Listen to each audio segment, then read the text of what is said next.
थोड्या वेळापूर्वी government of महाराष्ट्रानं जो आपला कॅप राऊंड 2 होता ना बीएससी नर्सिंग कोर्सचा, तर त्याचा रिझल्ट अनाउन्स केला आहे। आता जर तुम्ही पीडीएफ थोडी लक्षपूर्वक बघितली असेल ना किंवा रीड केली असेल तर तुम्हाला या ठिकाणी खूप सारे डाऊट पडले असतील। पीडीएफ ला बघून जर तुम्ही सगळ्यात अगोदर बघितलं तर तुम्हाला या ठिकाणी काही विद्यार्थी दिसतात ज्यांची कॅटेगरी जी आहे ती रिझर्व्ह कॅटेगरी आहे, पण यांना सीट अलॉटमेंट जे आहे ते ओपन मधून झालेलं आहे। आणि ज्यावेळेस तुम्ही तुमचा रिझल्ट चेक करणार आहे त्यावेळेस पण तुमची कॅटेगरी रिझर्व्ह असू शकते आणि तुम्हाला सीट जी आहे ती ओपनची अलॉटमेंट झालेली असू शकते। तर या कंडिशन मध्ये तुम्हाला फीस जनरल कॅटेगरीची द्यायची का मग रिझर्व्ह कॅटेगरीची द्यायची याची आपण चर्चा करूया। त्याचबरोबर तुमच्या नावासमोर जर कॉलेजचं नाव येत असेल आणि समोर आरईटी मेन्शन येत असेल तर तुम्हाला प्रोसेस नेमकी काय करायची, याचा अर्थ काय होतो याची पण माहिती मी शेअर करणार आहे। त्याचबरोबर तुम्ही अजून थोडं रीड केलं तर काही मुलं असेल की त्यांच्या नावासमोर कॉलेजचं नाव आहे आणि नो चेंज असं येत आहे, या मुलांना नेमकी प्रोसेस काय करायची याची पण माहिती मी तुमच्याबरोबर शेअर करणार आहे। त्याचबरोबर काही मुलं असेल ज्यांच्या नावासमोर कॉलेजचं नाव आहे पण समोर नो प्रेफरन्स असं येतंय, तर या मुलांना काय करायचं आहे याची पण आपण माहिती करणार आहोत। किंवा मग तुम्ही जर अजून बघितलं तर बरेच मुलं असे की ज्यांना कॅप राऊंड 2 मध्ये पण कुठल्याही प्रकारे सीट अलॉटमेंट झालं नाहीये, म्हणजे त्यांच्या नावासमोर चॉईस नॉट अवेलेबल असं मेन्शन होत आहे। तर या मुलांना काय करायचं, या मुलांना थर्ड राऊंड मध्ये कॉलेज मिळणार की नाही मिळणार, कट ऑफ हाय गेल्यामुळे यांना सीट भेटली नसेल की मग यांनी कमी कॉलेज टाकले ते म्हणून सीट भेटली नसेल आणि त्यांना थर्ड किंवा फोर्थ राऊंडला कॉलेज अलॉटमेंट होणार की नाही होणार याची सविस्तर माहिती मी छोट्याशा व्हिडिओमध्ये शेअर करत आहे। तुम्ही पूर्ण व्हिडिओ बघा, तुमचे 100% डाऊट क्लिअर होऊन जातील। जर एखादा डाऊट शिल्लक असेल तर कमेंट मध्ये कमेंट करा, आम्ही तुम्हाला त्याचा रिप्लाय करण्याचा नक्की प्रयत्न करू। त्याचबरोबर तुम्ही आम्हाला व्हॉट्सअपवर मेसेज करा, आम्ही तिथे पण तुमचा रिप्लाय करायचा प्रयत्न करू किंवा मग आमचा टेलिग्राम ग्रुप जॉईन करू शकता। आम्ही तिथे तुम्हाला येणारी प्रत्येक अपडेट डिटेल मध्ये एक्सप्लेन करू, नक्की शेअर करू। पहा, सगळ्यात अगोदर आपला जो पहिला डाऊट होता ना, जो की सर जसं की आता आमची कॅटेगरी जी आहे ती रिझर्व्ह कॅटेगरी येते समजा आणि आम्हाला सीट अलॉटमेंट ओपन मधून झालेला आहे, तर एक गोष्ट लक्षात ठेवा, तुम्ही ऍप्लिकेशन फॉर्म मध्ये जी कॅटेगरी भरली होती ना ती कॅटेगरी तुमची, त्याचबरोबर तुमच्याकडे कॅटेगरीचे पूर्ण डॉक्युमेंट असतील। तुम्ही जर इन्कमच्या रूल मध्ये फिट बसत असाल ना तर तुम्हाला सीट कोणत्याही कोट्यामधून अलॉटमेंट होऊ द्या, तुम्हाला 100% तुमच्याच कॅटेगरीच्या फीस मधून ऍडमिशन दिलं जातं, ही गोष्ट लक्षात ठेवा। आता इथं ईएमडी का आलंय, कारण हे विद्यार्थी जे आहेत ते टॉपर आहे, त्यांना जनरलची सीट अलॉटमेंट झाली आणि यांनी यांची स्वतःची सीट जी आहे ना त्यांच्या कॅटेगरी मधल्या एका मुलाला डोनेट केली म्हणून नावासमोर ईएमडी आलेलं तुम्हाला बघायला भेटतं। खाली जर तुम्ही बघितलं तर जे याच कॅटेगरी मधला कमी रँक वाला मुलगा आहे ना ज्याला की सीट अलॉटमेंट कॅटेगरी मधून झालंय त्याच्या नावासमोर तुम्हाला ईएमआर बघायला भेटतं। ईएमआर काय राहतं तर इयर मार्किंग राहते, जी की वरच्यानं सीट सोडली खालच्यानं घेतली, मग ईएमआर म्हणजे त्यानं डोनेट केली ह्यानं रिसीव्ह केली, याचा अर्थ असा होतो। ही गोष्ट तुम्हाला लक्षात ठेवणं आहे। त्याचबरोबर जर तुम्ही आता दुसरा डाऊट बघितला आपण तर एक मुलगा आहे ज्याला की सीट अलॉटमेंट झालेलं आहे समजा आणि समोर आरईटी मेन्शन आहे, आरईटी म्हणजे ज्या मुलाला राऊंड 1 मध्ये जे आहे ते कॉलेज ऑफ नर्सिंग मुंबई भेटलं होतं, यानं तिथं जाऊन ऍडमिशन केलंय, म्हणजे तिथे जाऊन स्वतःचा रिटेन्शन फॉर्म भरलाय, त्यानं ती जागा बुक केली आणि त्या कॉलेजमधून तो डिग्री घेण्यासाठी तयार आहे, म्हणजे त्या कॉलेजमध्ये त्याला त्याचं ऍडमिशन जे आहे ते 100% कम्प्लीट केलंय म्हणून तिथं आरईटी आलंय। त्या मुलाला कुठल्याही प्रकारे कोणतीही प्रोसेस करायची गरज नाहीये। पण जर आता हे विद्यार्थ्याला वाटलं की मी जे ऍडमिशन केलं होतं जे हॉस्पिटलमध्ये रिटेन्शन फॉर्म भरून तुम्हाला आता ते कॉलेज नकोय, मला तिथे ऍडमिशन नाहीये करणं, तर त्या कंडिशन मध्ये हा मुलगा इथलं रिटेन्शन फॉर्म कॅन्सल करून जे आहे ते स्वतःचे डॉक्युमेंट फी जे आहे ते विदाऊट पेनल्टी रिटर्न घेऊ शकतो, ही गोष्ट लक्षात ठेवा। त्याचबरोबर जसं तुम्ही खाली बघितलं तर जर तुमच्या नावासमोर नो चेंज आला असेल याचा अर्थ असा होतो की तुम्हाला राऊंड 1 मध्ये एक कॉलेज भेटलं होतं, तुम्ही त्याला जॉईन केलं आणि सेकंड राऊंड मध्ये चॉईस केली होती बेटरमेंट साठी, पण तुम्ही जे राऊंड 2 मध्ये कॉलेज टाकले होते ना त्या कॉलेजचा कट ऑफ हाय गेला किंवा त्या कॉलेजच्या सीट राऊंड 1 मध्ये मुलांनी जॉईन केलेल्या त्या ठिकाणी रिटेन्शन फॉर्म भरला असेल किंवा सीट कंप्लीट असतील, त्याच्यामुळे तुमचं कुठल्याही प्रकारे बेटरमेंट झालं नाहीये, म्हणजे जे कॉलेज तुम्हाला राऊंड 1 मध्ये भेटलं होतं तेच कॉलेज परत तुम्हाला जे आहे ते राऊंड 2 मध्ये भेटलं आहे, ही गोष्ट लक्षात ठेवा। म्हणून तुमच्या नावासमोर जे आहे ते नो चेंज आलेलं तुम्हाला बघायला मिळतं। जर नो चेंज आला असेल, तुम्हाला जर ह्या कॉलेजमध्ये रिटेन्शन भरायचं नसेल तर तुम्ही थर्ड राऊंड पर्यंत अजून वेट करू शकता बेटरमेंटला, जेणेकरून की तुम्हाला पुढचा पण राऊंड खेळता येईल, तुम्हाला कुठल्याही प्रकारे प्रोसेस करायची नाही। तुम्हाला बस थर्ड राऊंड जेव्हा चालू होईल ना त्यावेळेस तिथे जाऊन चॉईस फिलिंग करणं आहे, मग तुम्ही थर्ड राऊंड साठी 100% एलिजिबल राहणार आणि थर्ड राऊंडला जर तुमचं बेटरमेंट झालं तर जे नवीन कॉलेज भेटेल तिथे तुम्हाला ऍडमिशन दिलं जाईल। जर बेटरमेंट नाही झालं थर्ड राऊंडला तर तुम्ही याच कॉलेजमध्ये जाऊन थर्ड राऊंडच्या डेटमध्ये तुमचा रिटेन्शन फॉर्म कंप्लीट करू शकतात। हा तुमचा सेकंड डाऊट या ठिकाणी क्लिअर झाला असेल।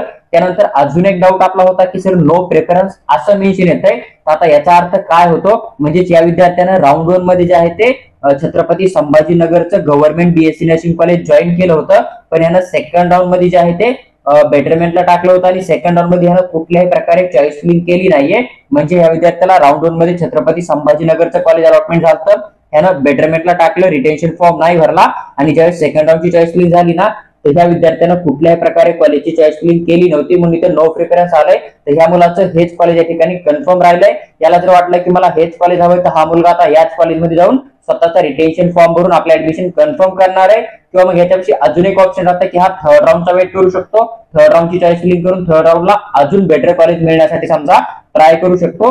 तर त्याच्यापेक्षा दोन ऑप्शन आहे, त्याला पण कुठलीही प्रोसेस करायची नाही, बस थर्ड राऊंडची चॉईस फिलिंग करायची. मग थर्ड राऊंड मध्ये नवीन कॉलेज भेटलं तर जाऊन रिटेन्शन फॉर्म भरणं आहे, जर नाही भेटलं तर मग याच कॉलेजमध्ये तो रिटेन्शन फॉर्म भरू शकतो किंवा मग जी काय डेट येईल त्या डेट मध्ये इथलं रिटेन्शन कॅन्सल करून आपले डॉक्युमेंट विदाउट पेनल्टीचे रिटर्न घेऊ शकतो.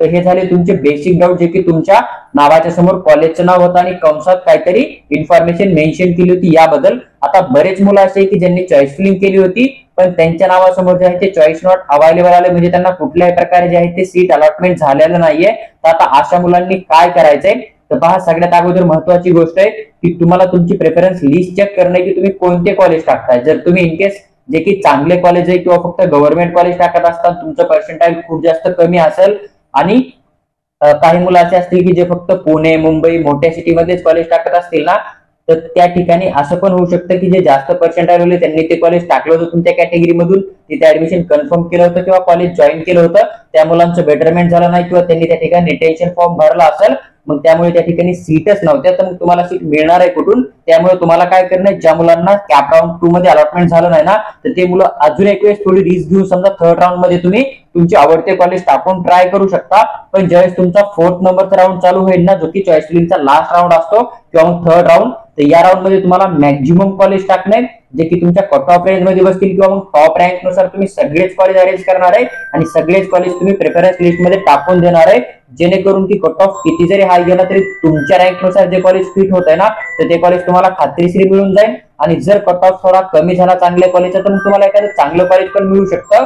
फक्त ज्या विद्यार्थ्यांना सेकंड राऊंड मध्ये चॉईस नॉट अवेलेबल आलंय त्या विद्यार्थ्यांनी कुठल्याही प्रकारे घाबरून जायची गरज नाही. सीट खूप साऱ्या आहे, तुम्हाला 100% अलॉटमेंट होऊन जाईल. फक्त तुम्हाला जी प्रेफरन्स लिस्ट बनवणार ना तर ती 4th राऊंड साठी जेवढे कॉलेज आहेत तेवढे कॉलेज तुम्हाला त्या लिस्ट मध्ये टाकणे, जेणेकरून की तुमचं कुठल्याही प्रकारे नुकसान होणार नाहीये आणि तुम्हाला 4थ्या राऊंड मध्ये एक नॉर्मल कुठलं ना कुठलं कॉलेज जस्ट 40% आलो पण खात्रीशीर स्टेट कोट्यामधून भेटून जाईल. आणि वॅकन्सी राऊंड 1 असो किंवा 2 असो, जेवढे ऑनलाईन राऊंड होतील त्या सगळ्या राऊंड मध्ये तुम्हाला कॅटेगरीचं बेनिफिट 100% दिलं जातं. फक्त जो का आपला स्पॉट ऍडमिशन होतो तिथे तुम्हाला कुठल्याही प्रकारे कॅटेगरीचं बेनिफिट दिलं जात नाहीये, ही गोष्ट लक्षात ठेवा.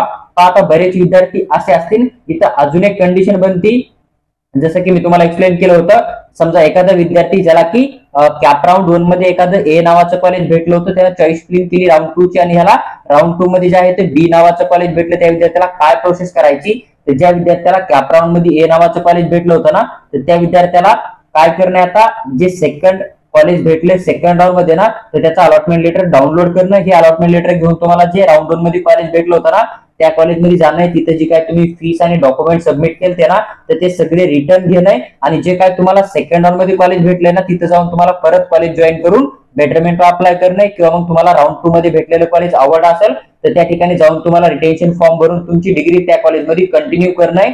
तर ज्या मुलांना अपग्रेड झालंय म्हणजे राऊंड 1 मध्ये वेगळं कॉलेज होतं, राऊंड 2 मध्ये वेगळं भेटलंय, त्या मुलांना राऊंड 2 च्या कॉलेजचं अलॉटमेंट लेटर डाउनलोड करणं आहे, ते लेटर घेऊन राऊंड 1 च्या कॉलेजमध्ये जाणं आहे, तिथले डॉक्युमेंट फीस रिटर्न घेणं आणि जे काही नवीन कॉलेज भेटले ना कॅप राऊंड 2 मध्ये तिथे जाऊन तुमचं ऍडमिशन तुम्ही कन्फर्म करू शकता रिटेन्शन फॉर्म भरून किंवा मग कॉलेजला जॉईन करून तुम्ही बेटरमेंटला पण टाकू शकता. ही गोष्ट लक्षात ठेवा.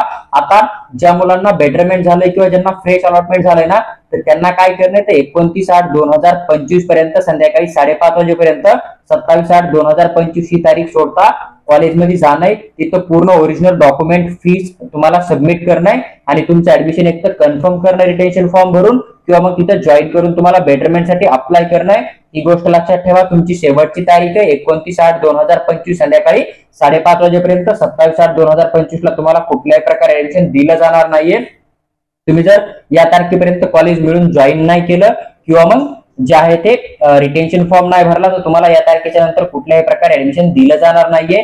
त्याचबरोबर जर तुम्ही कॉलेज जॉईन करत नाही तर तुम्हाला पुढच्या राऊंड साठी एलिजिबल पण ठेवलं जाणार नाहीये.